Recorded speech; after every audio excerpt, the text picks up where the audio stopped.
días, Cuernavaca. Buenos días, Morelos. Empieza bien tu día con nosotros. Estamos transmitiendo desde Cuernavaca, Morelos, México, la ciudad de la eterna primavera para todo el mundo. Desde la plataforma en Facebook de radioprimavera.mx. Buenos días, Cuernavaca. Buenos días, Morelos. Comenzamos.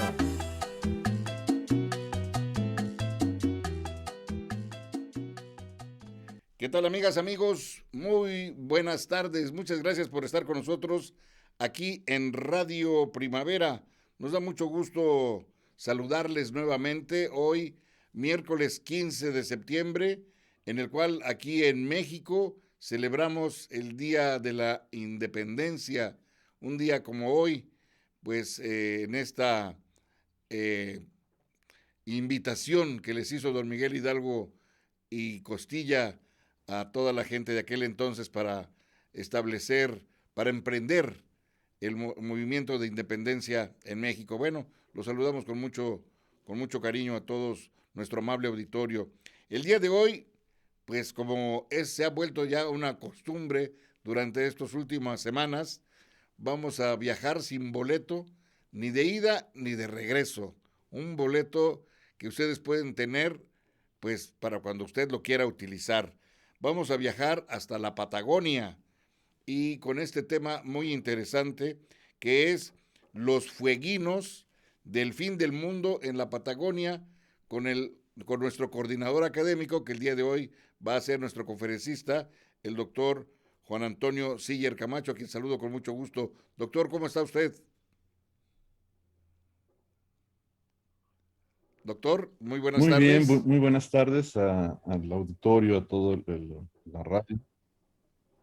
Estamos listos para la conferencia del día de hoy que va a ser también de gran interés. muy bien. Doctor, pues les menciono yo a nuestro amable auditorio que iremos hasta el fin del mundo, hasta allá, hasta la Patagonia, en este viaje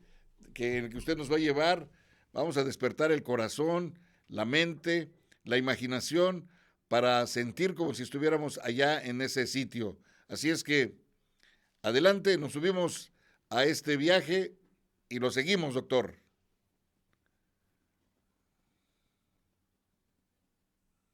Muy bien, voy a subir pantalla. Sí,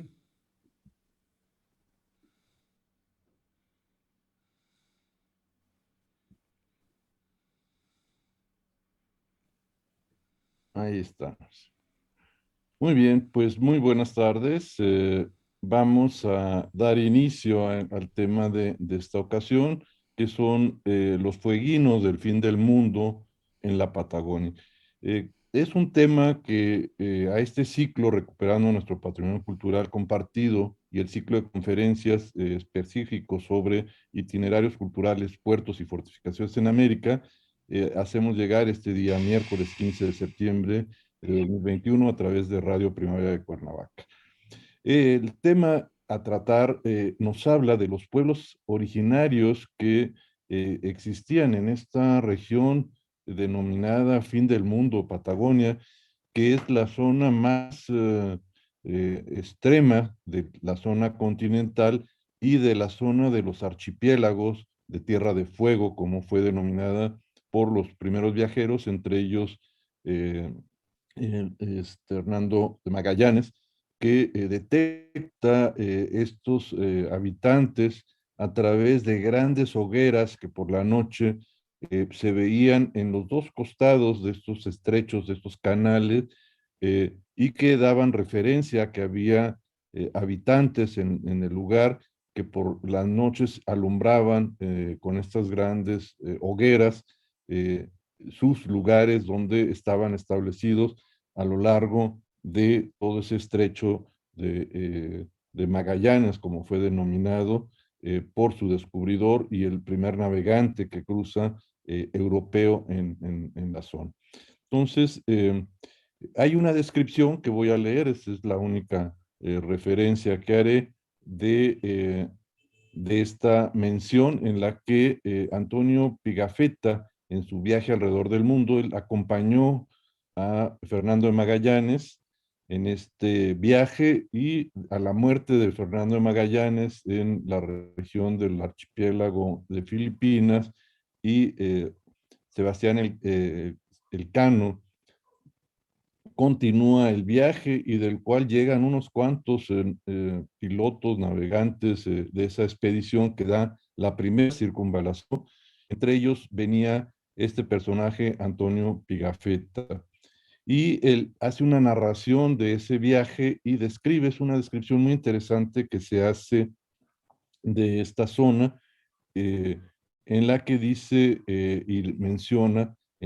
hace esta mención de primer término en el que describe a estos personajes históricos, bueno, estos personajes que habitaban la zona, que eran sus habitantes originales. Entonces, la primera mención del término aparece en el relato de viaje de Fernando de Magallanes, a través del mundo, escrito por Antonio Pigafetta, uno de los pocos supervivientes de la expedición que ya hemos mencionado, y que afirmaba haberlos visto en la costa de la bahía de San Julián antes de arribar al estrecho de Magallanes, y esta referencia corresponde a 1520. Dice: un día en el que menos lo esperábamos, se nos presentó un hombre de estatura sobresaliente, que estaba en la playa, casi desnudo, cantando y danzando al mismo tiempo, y arrojando tierras de colores sobre la cabeza. El comandante envió a tierra a uno de sus marineros con orden de hacer las mismas demostraciones a manera de señal de amistad y de paz, y lo que fue también eh, comentado por observado por este gigante, que se dejó tranquilamente conducir a una pequeña isla a la que había abordado el comandante. Yo también, Pigafetta hace referencia, con varios otros me hallaba ahí, testigo de esta reseña que él hace en su diario. Al vernos, manifestó mucha admiración y levantó un dedo hacia lo alto. Quería sin duda significarnos que pensaba que habíamos descendido del cielo. Esta es la interpretación de Pigafetta. Este hombre era tan alto que con la cabeza apenas le llegábamos a la cintura. Era bien formado, con el rostro ancho y teñido de rojo, con los ojos circundados por amarillo y con dos manchas en forma de corazón en las mejillas. Sus cabellos, que eran escasos, parecían blanqueados con algún polvo. Su vestido, o mejor su capa, era de pieles cosidas entre sí de un animal que andaba en el país, es como se refiere a esta región. Según tuvimos ocasión de verlo después, este animal tiene la cabeza y las orejas de mula, el cuerpo de camello, las piernas de ciervo y la cola de caballo, cuyo relincho imita. Se trataba de los camélidos de esta región, de la zona continental, sobre todo, que el guanaco o la llama o la vicuña más pequeña eran parte de la fauna del lugar, y que era cazada por estos habitantes de la región, y con la cual hacían sus trajes, sus pieles, y cubrían parte de sus estancias temporales. Este hombre tenía también una especie de calzado hecho de la misma piel. Llevaba en la mano izquierda un arco corto y macizo, cuya cuerda, un poco más gruesa que la de un laúd, había sido fabricada de una tripa del mismo animal, y en la otra mano flechas de caña corta, en uno de cuyos extremos tenía plumas, como las que nosotros usamos, y en el otro, en lugar de hierro, la punta de una piedra de chispa, una piedra de pedernal, matizada de blanco y negro.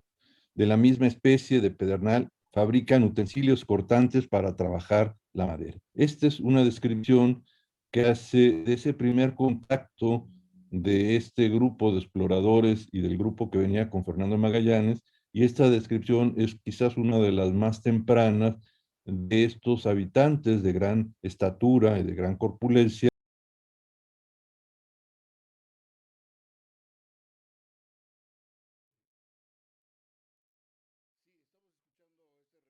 El doctor Juan Antonio Siller Camacho, un pequeño problema con el internet, pero bueno, estamos viendo, pues escuchando estas historias que llaman la atención precisamente porque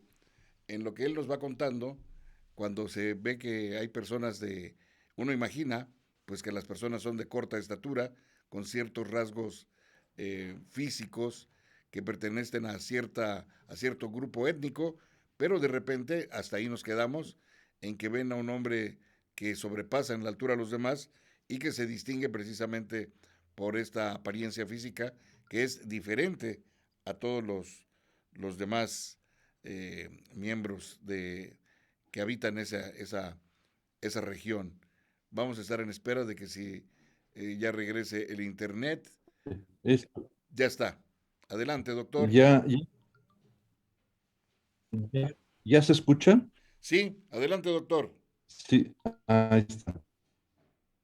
Voy a tener que, creo que cargar nuevamente porque ahí está, ahí está. Espero que no tengamos cortes de señal. Vamos a continuar. He hecho una relación de los antropólogos y fotógrafos que hacen este registro posteriormente hacia siglo XIX, final del siglo XIX y siglo XX, Jean-Louis Dosset Edmond hacia 1908, Joseph Agustín Payen hacia 1882-83 y Martín Gusinde de Hetschel 1920-23 y una gran colección del archivo Maggiorino, Borgatello, Pach, del Museo Salesiano en Punta Arenas, de Alberto María Agostoni hacia 1915, William S. Barday Haverton hacia 1902 y J. Ojeda hacia 1902. Y todos estos son archivos testimoniales de fotografías que ya algunos de ellos antropólogos religiosos fotografiaron a estos habitantes originarios que todavía hacia final del siglo XIX permanecían y que habían sido congregados en distintos espacios por los religiosos y separados y desarticulados de su estructura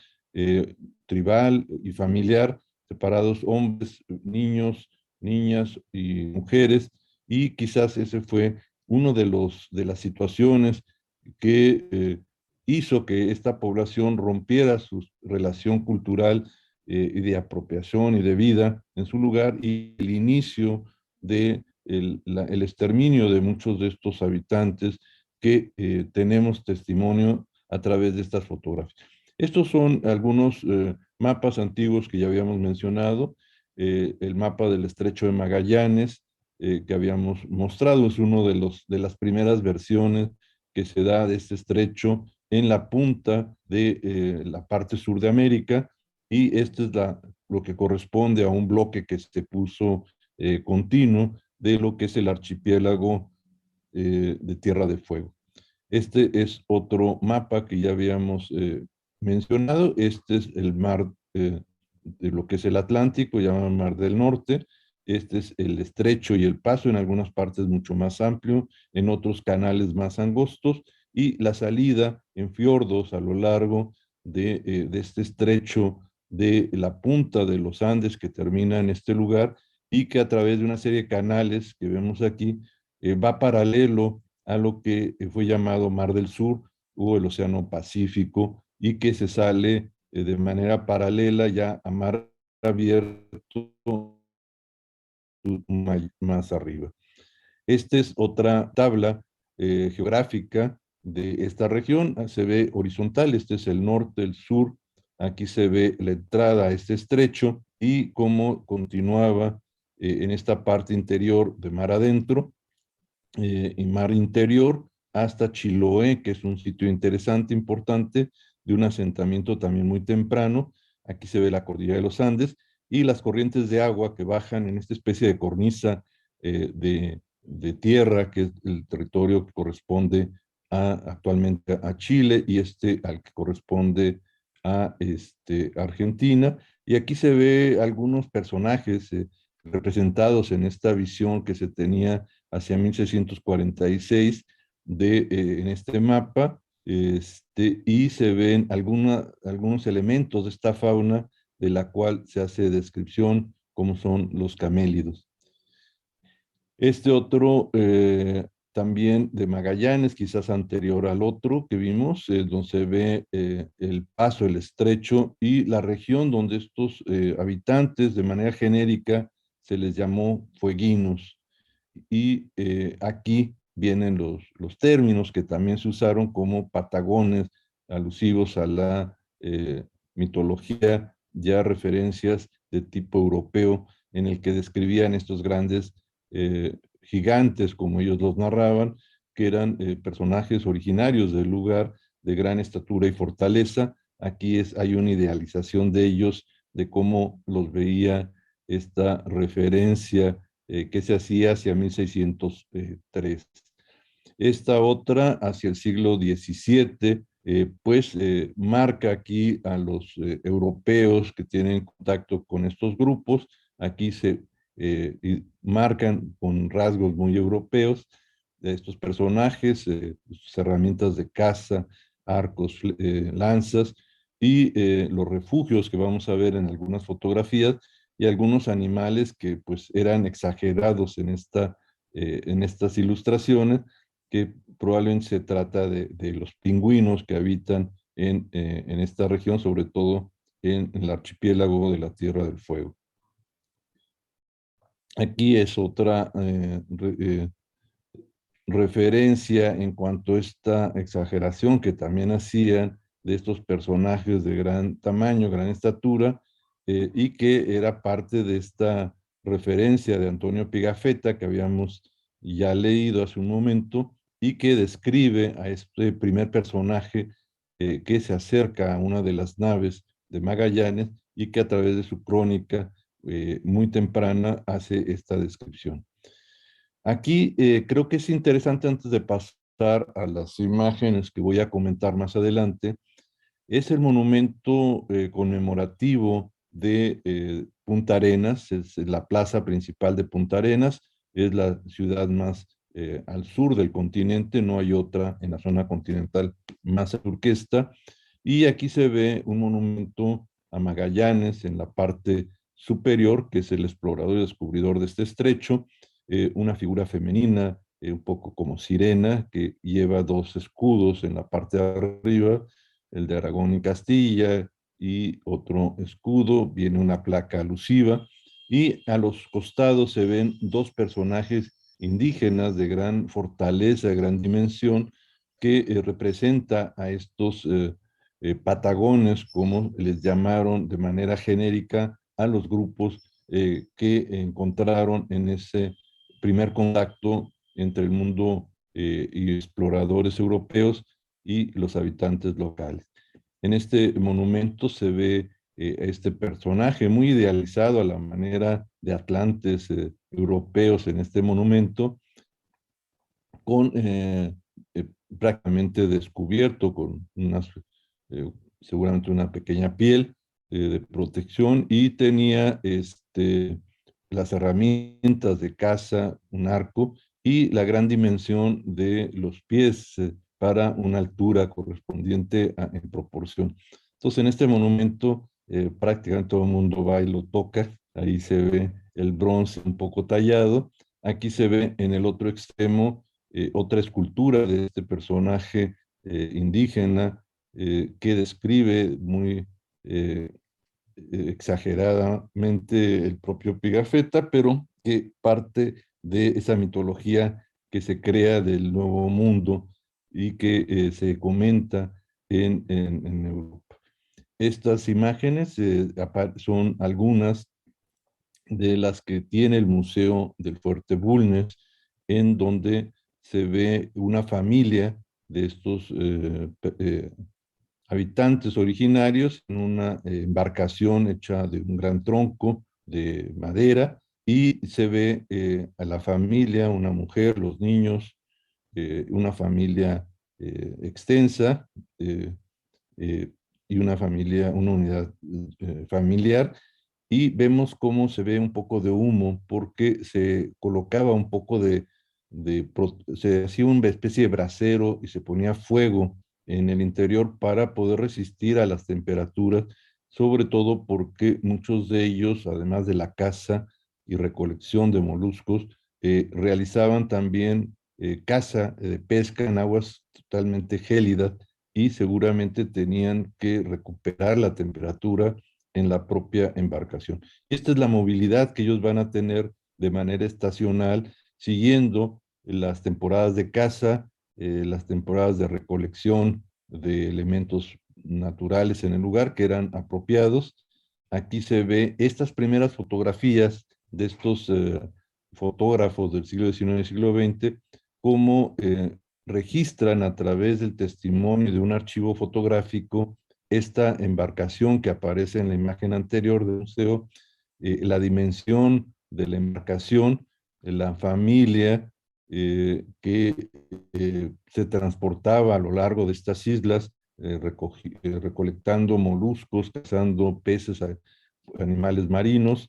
y aquí se ve un poco de humo, que era el humo el brasero que había en el interior del barco para poder resistir los vientos y las temperaturas tan frías en el interior de esta canoa.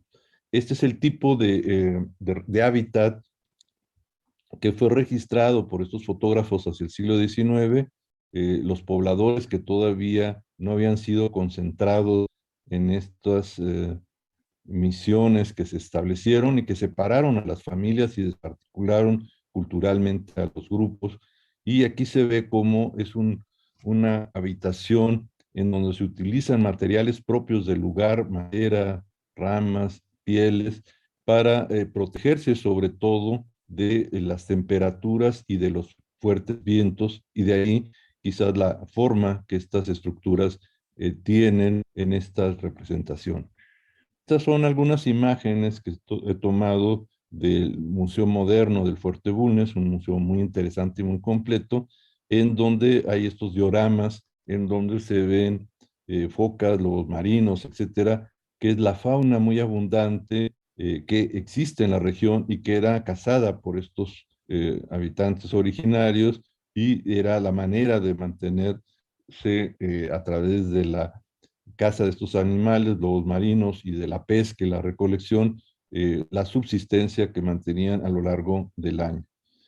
Esta es una recreación un poco fuera de foco de esta embarcación de la que he venido comentando, cómo se ponía seguramente una base de barro para aislar y no quemar la embarcación, y una fogata en el interior que permitía, a través de este hogar y circundando a él, mantener una mejor temperatura en el viento que bajaba, y la temperatura al pasar por aguas tan gélidas hacía que el viento fuera muy diferente y la temperatura al de tierra con el paso por el agua. Aquí se ve esta representación de humo que en algunas fotografías como la anterior podemos apreciar. Y este es el tipo de habitación hecho a manera de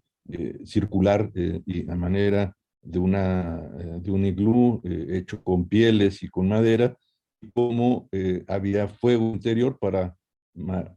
conservar mejores condiciones internas, y grandes fuegos, hogueras abiertas a cielo abierto, en la que el grupo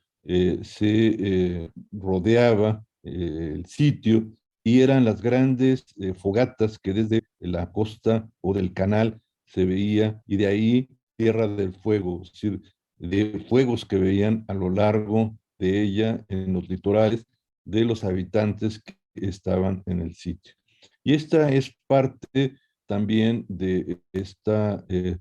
constelaciones y representaciones a manera europea del cielo, que seguramente para los habitantes del lugar que conocían también esta cosmovisión a su manera, y que las representaciones de este bestiario que aparece aquí, pues no es el mismo seguramente Cada una de ellas tenía otra representación y otra significación. Hay dos cosmovisiones, la cosmovisión europea de ella, que es esta la que se recrea ahí, y la cosmovisión de los grupos autóctonos que para ellos tenía otro significado, como algunas de estas representaciones que se ven de elementos del cielo que no corresponden a la cosmovisión europea, salvo este otro personaje que aparece en ese lugar. Ahora, este trabajo, es una pequeña nota que voy a agregar también, fue parte de una conferencia de tarjetas postales que tuve oportunidad de conseguir en un viaje a Chile y fue presentada en un congreso de tarjetas postales y es una colección, como he mencionado, del siglo XIX al siglo XX y que sobre todo es interesante por estos testimonios antropológicos de los habitantes de esta región de Patagonia al sur de Sudamérica, en los territorios principalmente, los archivos y los registros son de la región de Chile y de Argentina. La exposición de estas tarjetas postales ha sido estructurada cubriendo las siguientes temáticas. En esta exposición eran los temas que ahora voy a mostrar, que era el entorno natural, los pobladores fueguinos de Patagonia, lo que son las familias extensas, que son las ampliadas con otros familiares, los abrigos en los que se protegían o se refugiaban, el hábitat de materiales perecederos de madera y pieles, que hemos visto en unas fotografías, la economía de apropiación basada en recolección estacional de moluscos, pesa, caza, mitos y ceremonias ancestrales que también de alguna manera en la decoración eh, de ellos a través de pintura facial tiene un significado importante. La comunicación y embarcaciones de todas estas importantes etnias, canoeras y finalmente congregaciones religiosas, que son otra serie de fotografías, en donde se dio finalmente una fragmentación cultural, familiar, al separar por sexos a las familias originales y recluirlas en, en, en, en misiones que pasaron a ser campos de concentración de alguna manera, por llamarles de alguna forma, a esas congregaciones religiosas que de buena fe los quisieron congregar, pero que desarticularon la estructura de sustentación en la que todos los miembros de la familia tenían una participación activa y en las que se congregaban en estas misiones a la población de niños, mujeres, para su conversión, principalmente adoctrinamiento religioso, y todo esto durante la evangelización y exterminio en la última utopía religiosa, es decir, en este momento en el que se tienen ya asentamientos más permanentes, empieza el declive de estos pobladores originales por todas estas prácticas que hicieron contra sus formas de vida. Caso similar a lo realizado por los jesuitas, hago un símil en Baja California en los siglos XVII y hasta la expulsión de ellos, que prácticamente también de igual forma exterminó a los pobladores de las llamadas misiones del desierto, en el caso de Baja California y el noreste de México, en,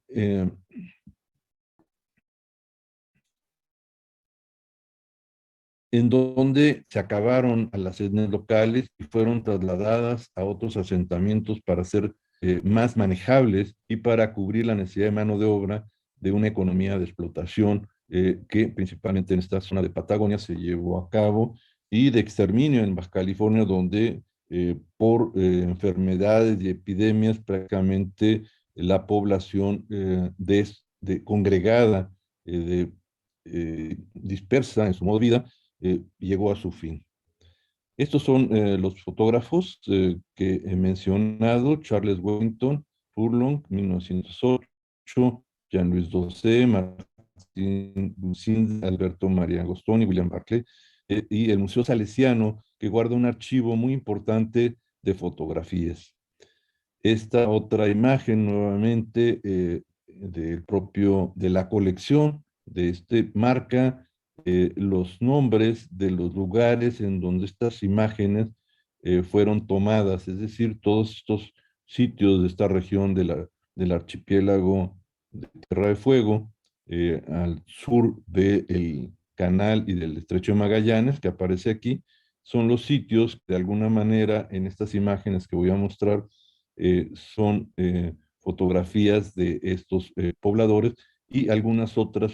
probablemente de esta otra región. Aquí se ve el canal, aquí se ve Punta Arenas, el estrecho de Magallanes, y este es el paso que su descubridor realiza, y esto hacia el sur es lo que corresponde una parte a Argentina y otra a Chile. Esta colección fue editada en 2008, retoma a estos fotógrafos y es una colección muy interesante de testimonios fotográficos de estos habitantes que finalmente fueron exterminados. Aquí he puesto al pie de cada una de ellas la autoría del fotógrafo, la fecha en la que fue tomada y el lugar. Aquí se ve la referencia y se ve una pareja de fueguinos, como se denominaba de manera genérica a distintos grupos de esta zona, mirando de tierra firme al mar o a los canales. Aquí se ve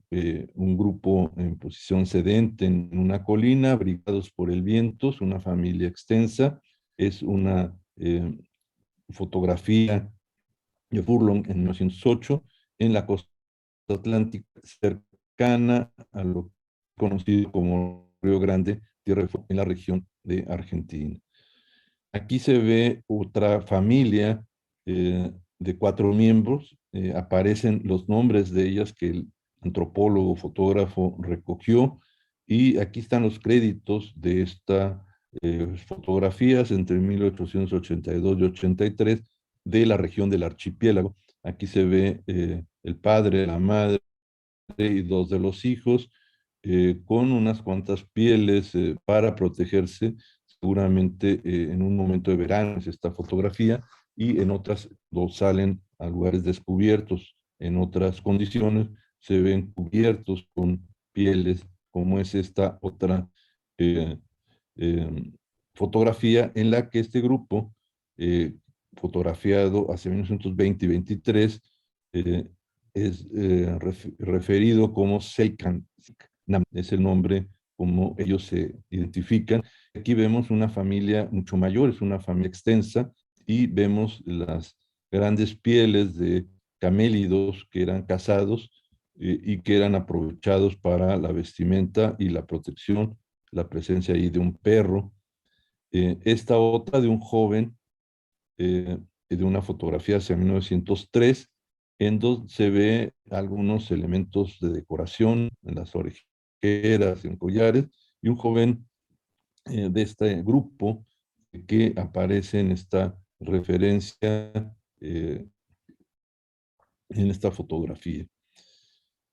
Aquí se ve en la parte de atrás un hábitat o abrigo cónico de verano, es decir, es la referencia que el autor hace hacia 1915 de esta región cerca del lago Fagnano, y se ve estos dos personajes con grandes pieles protegidos, unas canastas elaboradas por ellos, y se ve la vestimenta que les permitía subsistir en las temperaturas. Esto es en verano, pero el verano es muy frío y el verano es prácticamente muy complicado, muy frío. Mujer con niños, es otra fotografía hacia 1920-23, en la que se ve una mujer portando un niño en la parte de atrás, la protección de pies y pieles, y el ambiente ya de invierno en el que se ve nevado el lugar. Este es un abrigo temporal protegido con pieles solamente para romper seguramente el viento y protegerse en esta estancia temporal. No es un abrigo permanente, es un abrigo de movimiento de nomadismo que hacen en la zona en la que ellos están moviéndose en distintas estaciones del año, y aquí hay una pues convivencia entre estos grupos, una fotografía hacia 1908. Esta, en cambio, se ve con un abrigo más establecido, un abrigo probablemente de estos abrigos cónicos, hechos con ramas y postes de madera, pieles, y en el interior con un fuego, y la familia, se ven aquí un grupo de mujeres con un niño, y los utensilios que son simplemente los más sencillos, hechos con pieles, bolsas, aquí vemos, para poder realizar esa movilidad que siempre están llevando a cabo para su apropiación de los medios de subsistencia. Esta otra llamada Jóvenes con Pieles es como el autor Agostoni, en 1915, refiere estas fotografías. Son dos pequeños jóvenes sonrientes, uno de ellos, con estas pieles y su protección. Y aquí vemos un hábitat exterior en invierno. Esto debe ser en temperaturas pues polares. Vean prácticamente sin vegetación, los árboles, esta protección con troncos y pieles, en el interior un fuego, y era el momento en el que estaban más protegidos en los interiores, y quizás se salía a una casa eh, en el área circundante, y este es el contexto de estos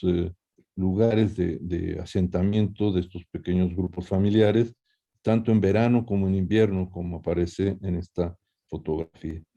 Este, en cambio, se fijan, es un asentamiento también temporal, familiar. Aquí se ve la familia en verano, ahí se ve parte de uno de los canales o de los estrechos, los árboles torcidos por la fuerza del viento, y cómo el abrigo, estos abrigos se podían hacer en el lugar donde estaban en ese momento, y que seguramente ocupaban de manera continua en ese circuito estacional que ellos se movilizaban. Esta es la otra actividad, además de la caza y la pesca, que es la recolección de moluscos, que hay una gran abundancia en esta región. Es una foto de este otro fotógrafo, Furlong, hacia 1908, y ahí podemos ver cómo al bajar la marea se podía recoger muchos de los moluscos en la costa, y el aprovechamiento ya hacia 1923 de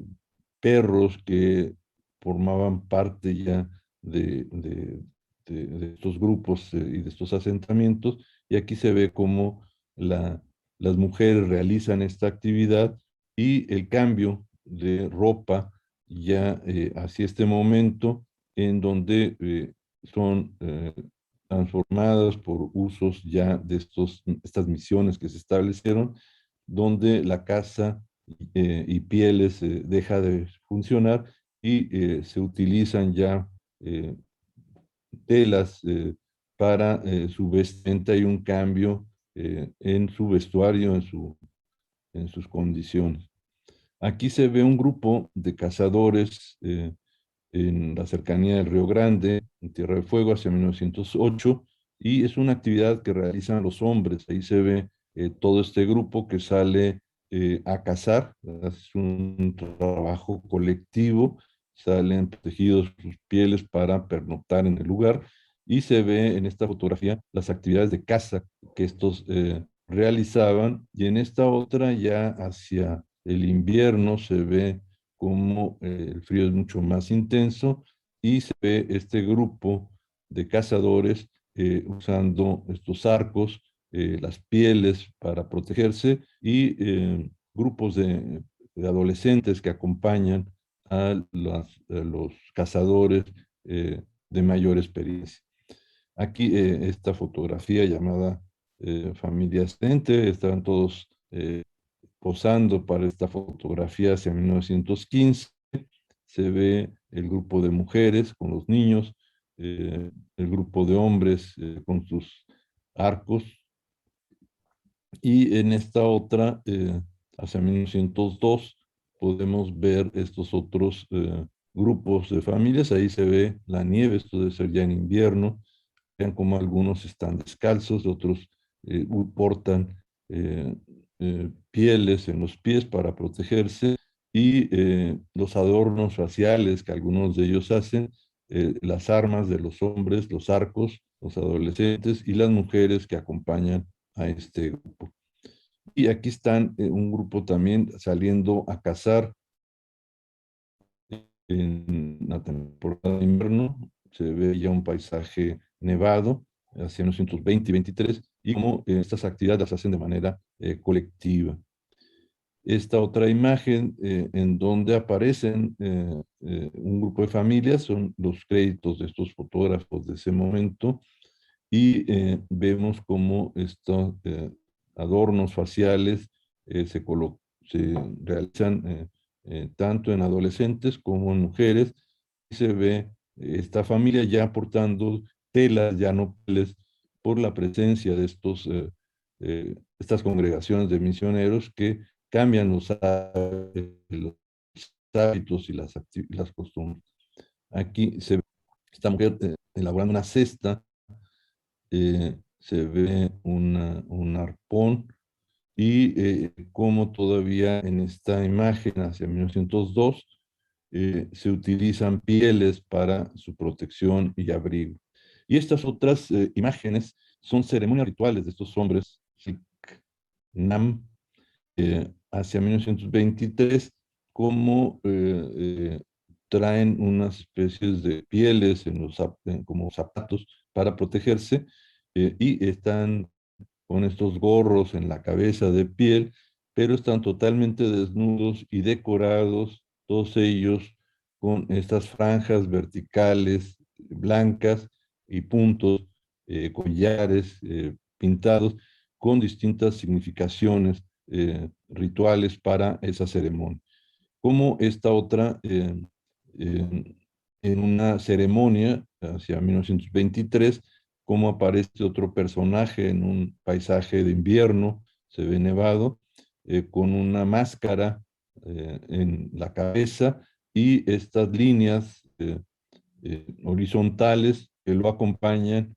como decoración corporal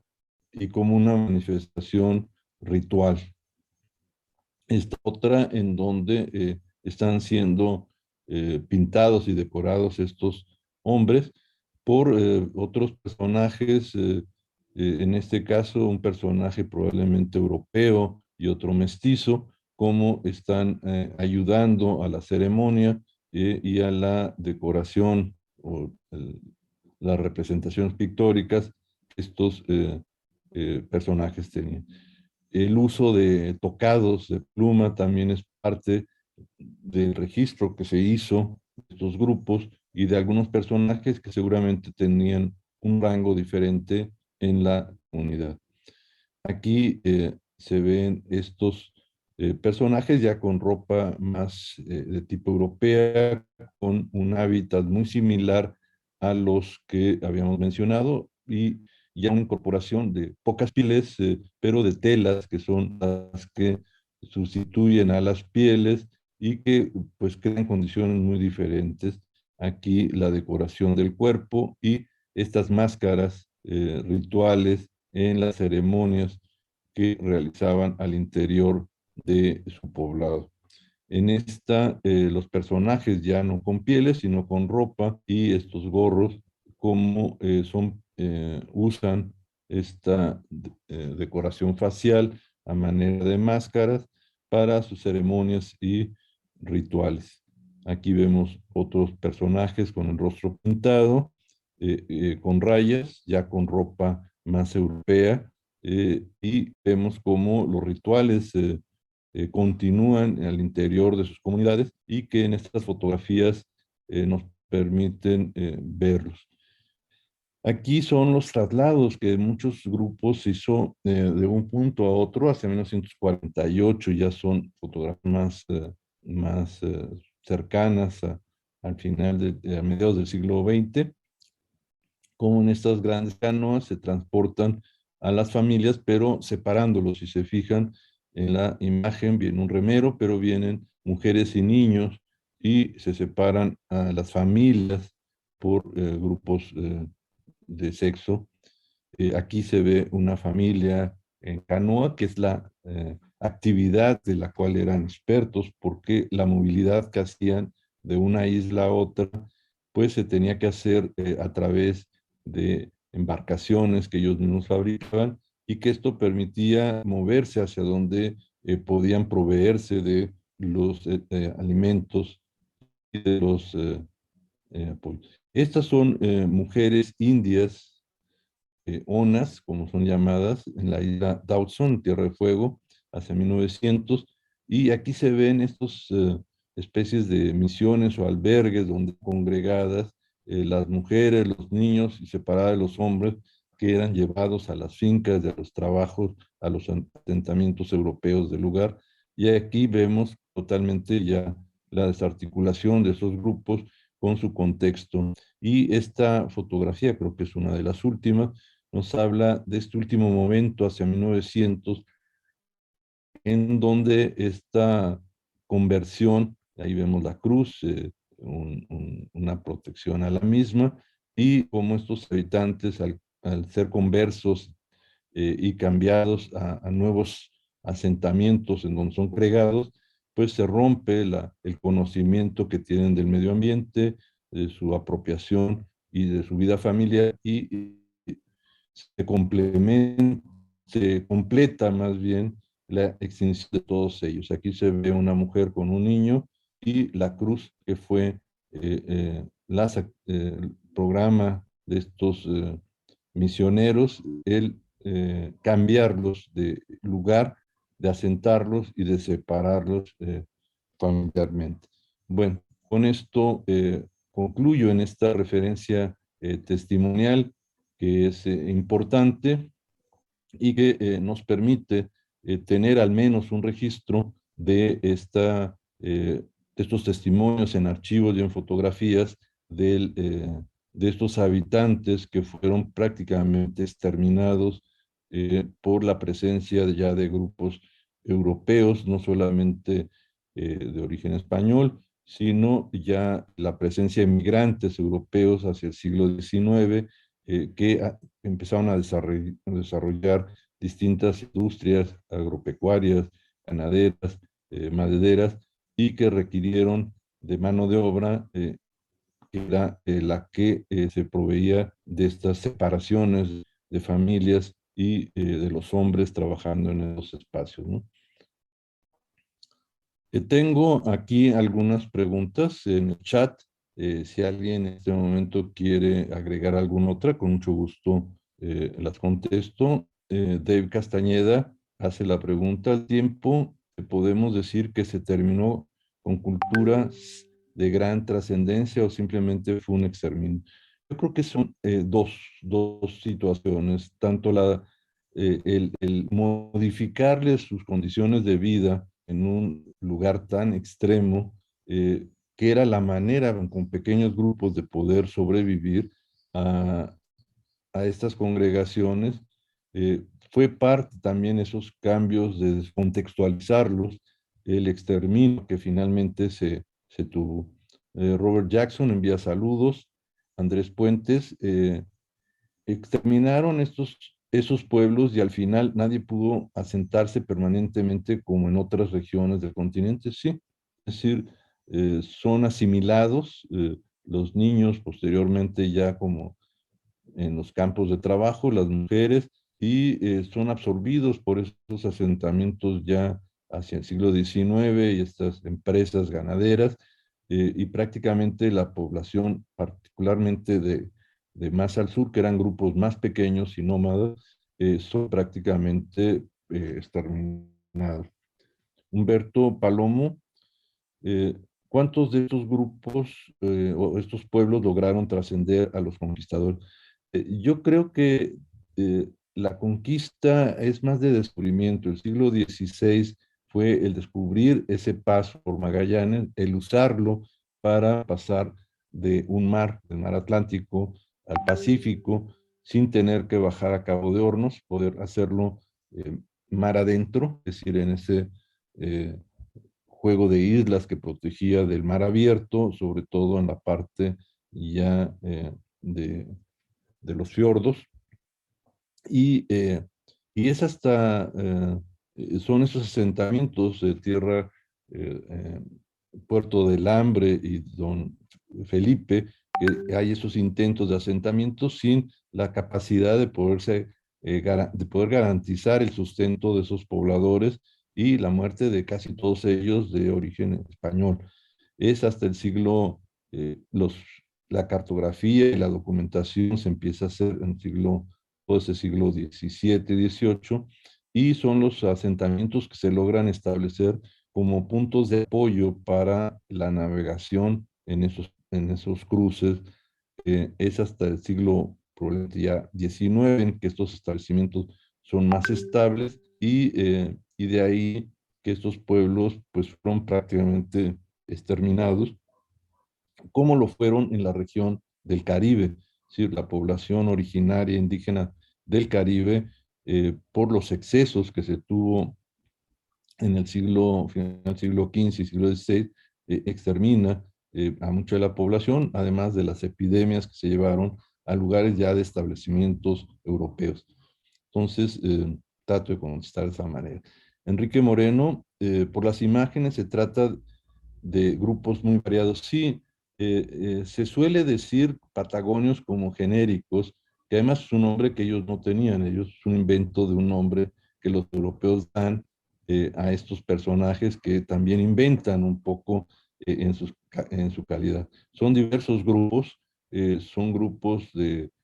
cazadores-recolectores de gran movilidad, no son grupos que permanecen en un solo sitio, sino que se están moviendo en esta región de Tierra del Fuego y la región sur de lo que es la Patagonia, y luego algunos otros que se mueven a lo largo de los fiordos más hacia arriba, hacia el punto más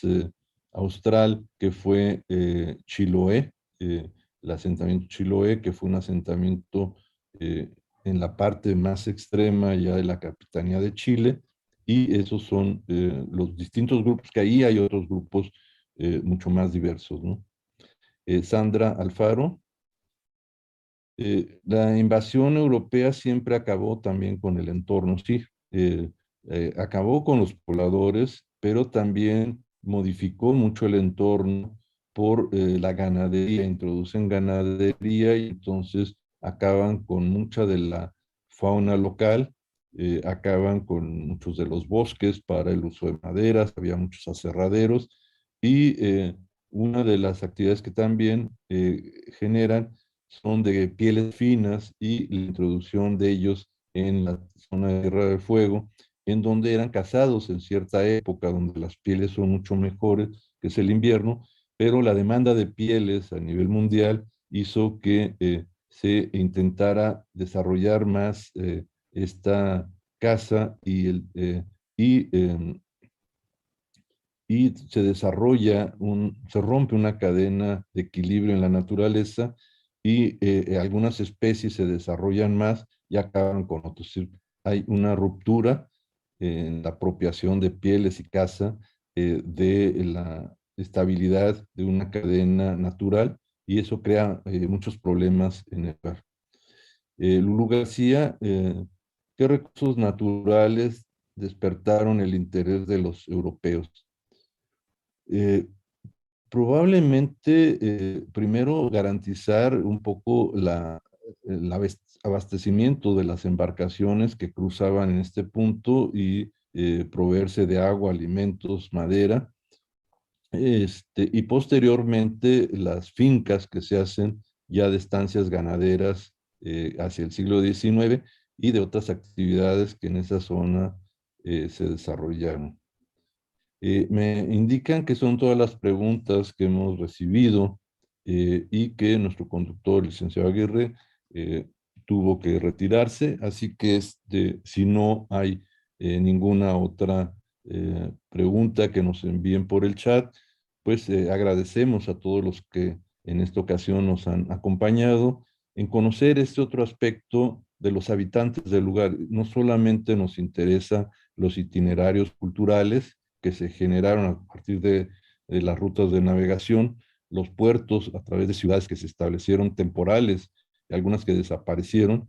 y las fortificaciones que en algunos puntos se llevaron a cabo para defensa de territorio, que muchas de ellas no tuvieron una función finalmente útil.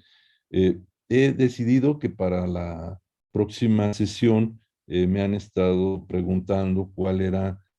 los recursos de ese medio ambiente, de ese hábitat, y vamos a tener una sesión que he denominado entorno natural, es decir, hablando flora, fauna, paisaje de esta región para recrear un poco, no nada más la parte de Patagonia y Tierra del Fuego, sino la parte que va subiendo ya hacia la parte central y norte de Chile y, y la apropiación, es decir, estos grupos qué recursos eran de los que se apropiaban. Aquí hemos visto en las fotografías cómo hay una vestimenta básicamente de la caza y de pieles y cómo se va transformando con la presencia de estas misiones a textiles, a telas y se va dejando la otra apropiación de caza de animales y de pieles, pero vamos a mostrar esos paisajes naturales que nos permiten hablar de ese entorno como era, cómo se fue modificando, para posteriormente subir a uno de los sitios, Chiloé, que fue un establecimiento el más austral que se tuvo de esta capitanía, y que después de este gran cruce por el canal se podía llegar a este punto y continuar hacia la parte ya de Chile y de Perú, más hacia la parte norte de esta parte sur de Sudamérica. Bien, hasta aquí dejamos y agradecemos al público el que nos haya acompañado. La grabación la pueden consultar y ver algunas de las imágenes en YouTube. Aparece bajo este título y esta fecha. Entonces, si alguien la quiere consultar, bajar y ver algunas imágenes con mucho más detalle y con las referencias que en cada una de ellas tiene a su pie, pues lo puede hacer el personal técnico de Radio Primavera, siempre en unos minutos posterior a la transmisión, nos ayuda a presentarlas y a mostrarlas. Es todo por ahora y muchas gracias. Nos vemos el próximo miércoles y que tengan unas felices fiestas patrias el día de hoy y mañana. Hasta la próxima semana. Ya nos vamos, pero recuerda, estás en radioprimavera.mx. Buenos días, Cuernavaca. Buenos días, Morelos.